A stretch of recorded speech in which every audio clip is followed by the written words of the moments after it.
April 26ರಂದು ನಡೆಯಲಿರುವ ಭಾರತದ 18ನೇ ಲೋಕಸಭಾ ಚುನಾವಣೆಯ ಅಂಗವಾಗಿ ಇವತ್ತು ಮಂಡ್ಯ ಲೋಕಸಭಾ ಚುನಾವಣೆಯ ಮೈತ್ರಿಕೂಟದ NDA ಮೈತ್ರಿಕೂಟದ ಅಭ್ಯರ್ಥಿಯಾಗಿ ಸನ್ಮಾನ್ಯ ಮಾಜಿ ಮುಖ್ಯಮಂತ್ರಿಗಳು ಎಚ್ ಡಿ ಕುಮಾರಸ್ವಾಮಿರವರು ನಮ್ಮ ಭಾರತೀಯ ಜನತಾ ಪಾರ್ಟಿಯ ಮಾಜಿ ರಾಜ್ಯಾಧ್ಯಕ್ಷರು ಈಗಿನ ರಾಷ್ಟ್ರೀಯ ಕಾರ್ಯಕಾರಿಣಿಯ ಮಂಡಳಿಯ ಸದಸ್ಯರಾದಂಥ ಸನ್ಮಾನ್ಯ BS ಯಡಿಯೂರಪ್ಪನವರ ಸಮ್ಮುಖದಲ್ಲಿ ಅವರ ಜೊತೆಗೂಡಿ ಇವತ್ತು ಮಂಡ್ಯ ಲೋಕಸಭಾ ಕ್ಷೇತ್ರದ NDA ಮೈತ್ರಿಕೂಟದ ಅಭ್ಯರ್ಥಿಯಾಗಿ ಇವತ್ತು ನಾಮಪತ್ರವನ್ನು ಸಲ್ಲಿಕೆಯನ್ನು ಮಾಡಿದ್ದಾರೆ.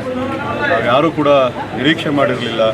JDS ಮತ್ತು BJPಯ ಕಾರ್ಯಕರ್ತರುಗಳು, ಮುಖಂಡರುಗಳು ಸುಮಾರು 1 ಲಕ್ಷಕ್ಕೂ ಅಧಿಕ ಜನ ಇವತ್ತು ಈ ಒಂದು ಉರಿ ಬಿಸಿಲಿನಲ್ಲಿ ನಮ್ಮ ಮಂಡ್ಯ ವಿವಿ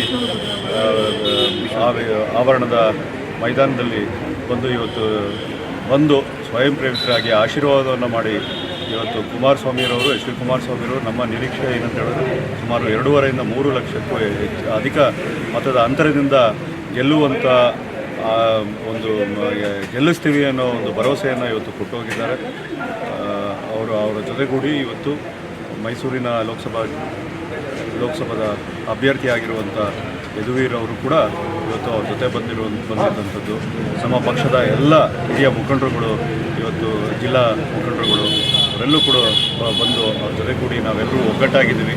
ನರೇಂದ್ರ ಮೋದಿರವರನ್ನು 3ನೇ ಬಾರಿ ಪ್ರಧಾನಮಂತ್ರಿಯಾಗಿ ಖಂಡಿತವಾಗ್ಲೂ ಮಾಡ್ತೀವಿ. ಮತ್ತು ಈ ಒಂದು ಮೈತ್ರಿಗೆ ಮುಖ್ಯ ಕಾರಣಕರ್ತರಾದಂಥ JDS ಮತ್ತು BJPಯ ಮಧ್ಯದಲ್ಲಿ ಈ ಮೈತ್ರಿ ಸಂಬಂಧವನ್ನು ವಹಿಸಿಕೊಂಡು ಕಾರಣಕರ್ತರಾದಂಥ ಗೋವಾದ ಭಾರತೀಯ ಜನತಾ ಪಾರ್ಟಿ ವತಿಯಿಂದ ಮುಖ್ಯಮಂತ್ರಿಗಳಾಗಿರುವಂಥ ಪ್ರಮೋದ್ ಸಾವಂತ್ರವರು ಕೂಡ ಇವತ್ತು ಅವರನ್ನೇ ಬಂದು ಇಲ್ಲಿ ಒಂದು ಚುನಾವಣೆಯಲ್ಲಿ ನಾನು ಕೂಡ ಸಕ್ರಿಯವಾಗಿ ಭಾಗವಹಿಸ್ತೀನಿ ಅಂತೇಳಿ ಇವತ್ತು ಕರ್ನಾಟಕಕ್ಕೆ ಬಂದು ಕುಮಾರಸ್ವಾಮಿರವರ ನಾಮಪತ್ರ ಸಲ್ಲಿಕೆಯಲ್ಲಿ ಭಾಗವಹಿಸಿದರು.